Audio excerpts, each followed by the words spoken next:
శాసనసభలో ప్రవేశపెట్టినటువంటి 2026-27 వార్షిక బడ్జెట్ రాష్ట్ర చరిత్రలో ఒక మైలురాయిగా మనందరం కూడా భావించవచ్చు. సంకల్పం ఉన్న చోట సాధనకు మార్గం ఉంటుంది అనేటువంటి నినాదానికి తగినట్టు ఈరోజు ఈ బడ్జెట్ రాష్ట్ర ఉజ్వల భవిష్యత్తుకు ప్రజల ఆకాంక్షలను ప్రతిబింబించేటువంటి విధంగా భావించవచ్చు. గత ప్రభుత్వ అనాలోచితమైనటువంటి విధానాలకు, అసమర్థ అవినీతిమయమైనటువంటి పరిపాలనకు, ప్రజల కష్టాలకు కాలరాస్తూ ఈరోజు స్వర్ణాంధ్ర సాధన సంకల్పానికి నిజం చేస్తూ ఈ బడ్జెట్ ముందడుగేసినటువంటి పరిస్థితులు. ముఖ్యంగా ఈరోజు మనందరం కూడా చూసుకుంటే సంక్షేమం అనేది ప్రతి ఒక్క రాష్ట్రంలో ఉన్నటువంటి ప్రతి ఒక్కరికి కూడా ఎంతో ముఖ్యమైనటువంటి అంశంగా మనందరికి కూడా తెలుసు. రాష్ట్ర అభివృద్ధిలో సంక్షేమానికి ఒక నిచ్చెనగా ఉపయోగించుకొని వాటి ద్వారా ప్రజల జీవిత విధానంలో మార్పు తెచ్చేటువంటి ప్రయత్నంలో భాగంగానే ఈరోజు ఈ బడ్జెట్ను ప్రవేశపెట్టడం జరిగింది. కేవలం సంక్షేమ కార్యక్రమాలతోనే ఈరోజు ప్రజలు భవిష్యత్తును మార్చగలమైనటువంటి ఆలోచన కాకుండా ప్రజలకు అవసరమైనటువంటి అన్ని అంశాల్లో కూడా బడ్జెట్ కేటాయింపులు, ప్రతిపాదనలు ఏ విధంగా ఉపయోగపడతాయో, సామాన్యుడి దగ్గర నుండి వ్యాపారాలు చేసుకునేటువంటి వాళ్ళు కానీ, ఉద్యోగస్తుల దగ్గర నుండి రైతుల వరకు, మహిళల దగ్గర నుండి యువకుల వరకు ప్రతి ఒక్కరి ఆశలను కూడా ఈరోజు పూర్తి స్థాయిలో ఈ బడ్జెట్ కేటాయింపులు చేసినటువంటి పరిస్థితులు. ముఖ్యంగా మనందరం కూడా చూసుకుంటే విద్య కానీ, వైద్యం కానీ, పాఠశాల వ్యవస్థ కానీ, అలాగే ఉద్యోగాల భద్రత కానీ, అన్నిటికి మించి రాష్ట్రంలో పెట్టుబడులు తెచ్చేటువంటి అవకాశాలని కల్పించేటువంటి క్రమంలో కూడా ఈరోజు ఎంతో ముందు చూపుతో, దూరదృష్టితో ఈ బడ్జెట్ను రూపకల్పన చేయడం జరిగింది. ఇంట్లో కూర్చొని అసెంబ్లీకి రాకుండా ఈ బడ్జెట్ మీద మాట్లాడుతున్నటువంటి వైసీపీ నాయకులకు మీ సందర్భంగా తెలియజేస్తూ ఉన్నాం. గతంలో మీ పరిపాలనలో ఏ విధంగా రెవెన్యూ లోటు ఉన్నదో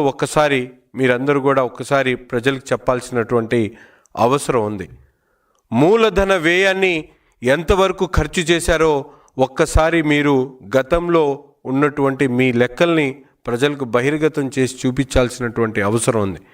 ఈరోజు కూటమి ప్రభుత్వం ఏర్పడిన తర్వాత రాష్ట్రంలో 3,32,000 కోట్ల రూపాయల బడ్జెట్లో 17% మూలధన వ్యయాన్ని ఈరోజు ఖర్చు పెడుతున్నటువంటి పరిస్థితులు ఉన్నాయి. దాదాపు 56,000 కోట్ల రూపాయలు ఈరోజు మూలధన వ్యయం కోసం ఖర్చు పెడుతున్నటువంటి పరిస్థితులు. కానీ గతంలో ఉన్నటువంటి రెవెన్యూ లోటుని పూర్తిగా ఈరోజు తగ్గించేటువంటి ఆలోచన కానీ, ముఖ్యంగా రాష్ట్రంలో ఒక పక్కన మనందరికి కూడా చూసుకోవచ్చు మున్సిపల్కి సంబంధించినటువంటి కేటాయింపులు, అర్బన్ డెవలప్మెంట్ కోసం కానీ, ఏదైనా మున్సిపల్ శాఖకు సంబంధించి కేటాయింపులు, ముఖ్యంగా గతంలో ఎప్పుడూ లేనటువంటి విధంగా అమృత్ 2.0 కింద పట్టణ స్థానిక సంస్థల్లో 117 ప్రాజెక్టులకు ఈరోజు శ్రీకారం చుడుతూ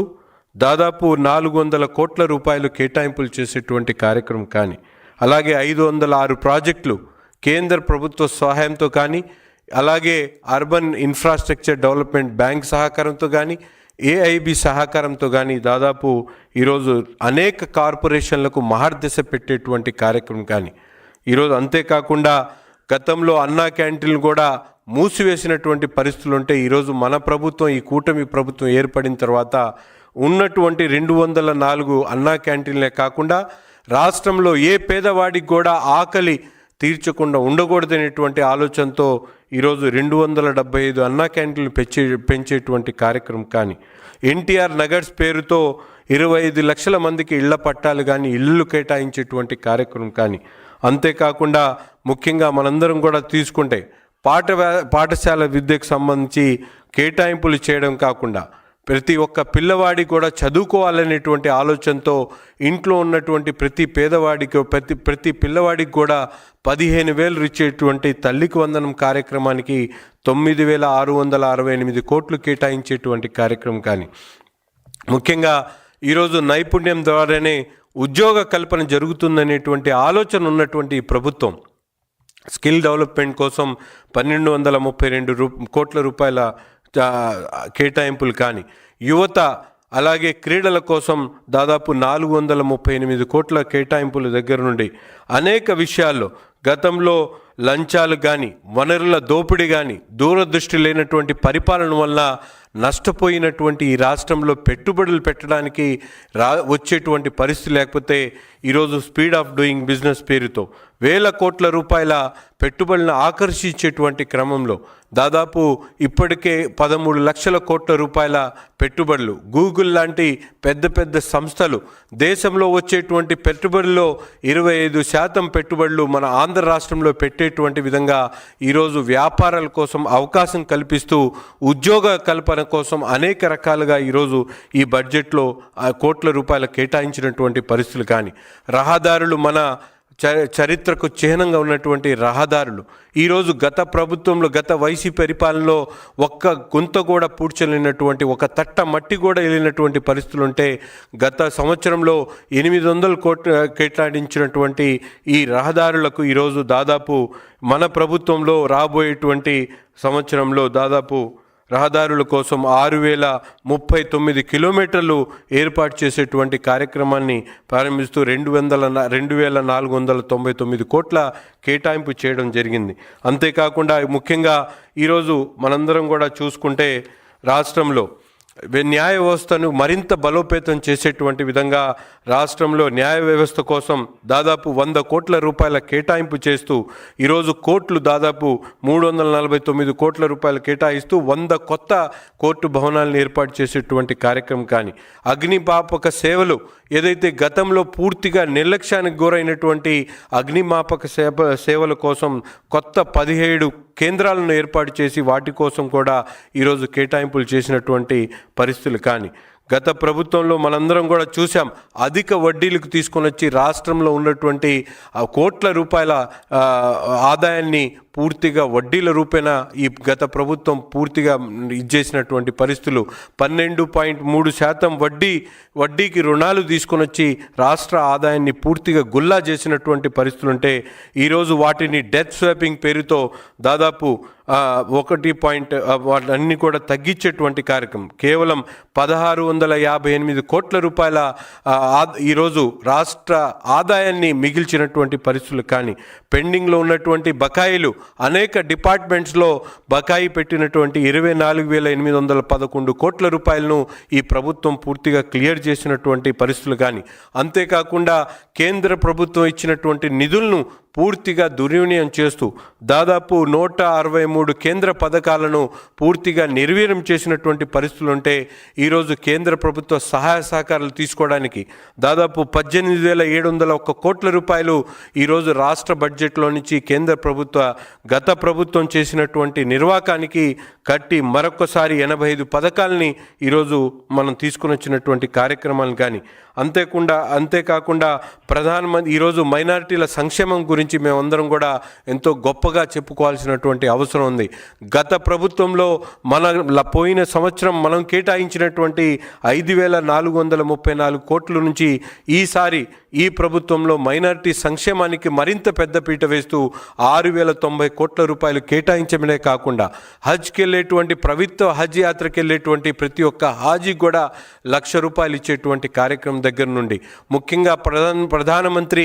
జన్ వికాస్ యోజన ద్వారా రాష్ట్రంలో ఉన్నటువంటి మైనారిటీల సంక్షేమానికి కేంద్ర ప్రభుత్వం ఇచ్చేటువంటి ప్రతి ఒక్క రూపాయిని కూడా వినియోగించుకోవాలనేటువంటి ఆలోచనతో ఇప్పటికే 300 కోట్ల రూపాయల శాంక్షన్స్ని ఇచ్చేటువంటి కార్యక్రమం కానీ, గతంలో పెండింగ్ పెట్టి వెళ్ళిపోయినటువంటి మౌజన్ ఇమాంల వేతనాలు ఏదైతే ఉన్నాయో వాటికి గత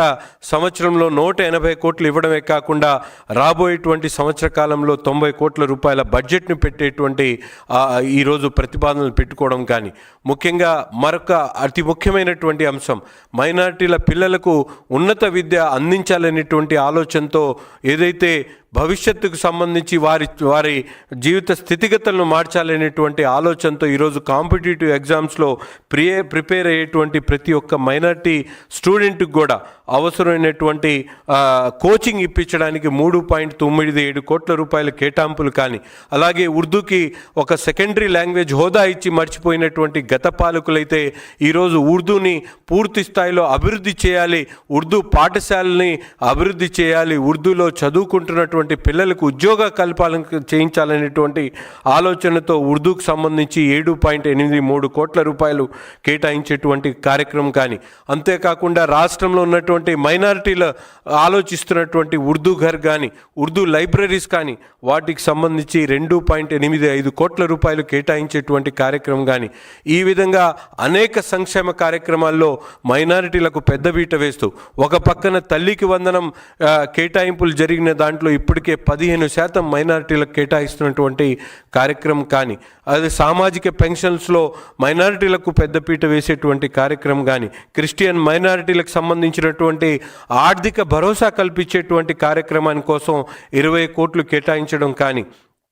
ముఖ్యంగా ఈరోజు అనేక విధాలుగా ఈరోజు రాష్ట్రంలో మనందరం కూడా చూస్తూ ఉన్నాం. విద్యుత్ రంగం గత పాలకుల నిర్లక్ష్యం వల్ల, అనాలోచితమైనటువంటి ఆలోచనల వల్ల మనందరం కూడా ట్రూ అప్ ఛార్జీల పేరుతో నడ్డి విరిచేటువంటి కార్యక్రమం చేస్తే ఈ ప్రభుత్వం సమర్థవంతమైనటువంటి నాయకుడు చంద్రబాబు నాయుడు గారి ఆలోచన విధానంతో ఏదైతే ఈ ఎనర్జీ సెక్టార్కి సంబంధించి కేటాయింపులు చేయడమే కాకుండా, ముఖ్యంగా ట్రూ డౌన్ పేరుతో గతంలో ఎప్పుడు లేనటువంటి విధంగా రాష్ట్ర చరిత్రలోనే కాదు దేశ చరిత్రలో ఎప్పుడు లేనటువంటి విధంగా ట్రూ డౌన్ పేరుతో ఈరోజు 13 పైసలు ఛార్జీలు తగ్గించేటువంటి కార్యక్రమంతో పాటు ఒక పక్కన చేనేత వర్గాలకు కానీ, అలాగే నాయి బ్రాహ్మణులకు కానీ, ఆక్వా కల్చర్కి సంబంధించినటువంటి రైతులకు కానీ రాష్ట్రంలో ఉన్నటువంటి ప్రతి ఒక్క రైతు కూడా లబ్ధి పొందేటటువంటి విధంగా ఈరోజు సబ్సిడీ రూపేణా దాదాపు 11,000 కోట్ల రూపాయల ఖర్చు చేస్తున్నటువంటి ప్రభుత్వం ఈ కూటమి ప్రభుత్వం అని తెలియజేస్తూ, ముఖ్యంగా మనందరం కూడా ఈరోజు చూస్తూ ఉన్నాం. మనం ఎంచుకున్నటువంటి మార్గాల ద్వారానే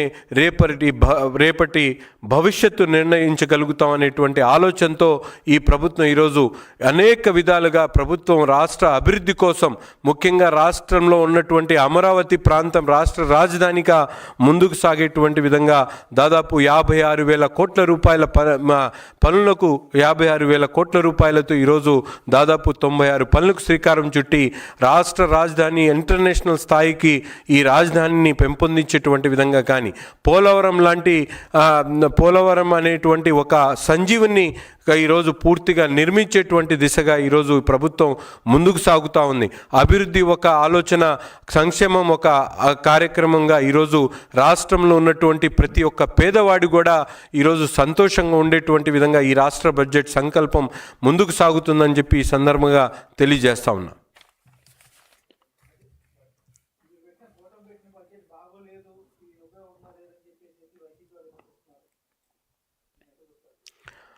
రాష్ట్ర అసెంబ్లీలో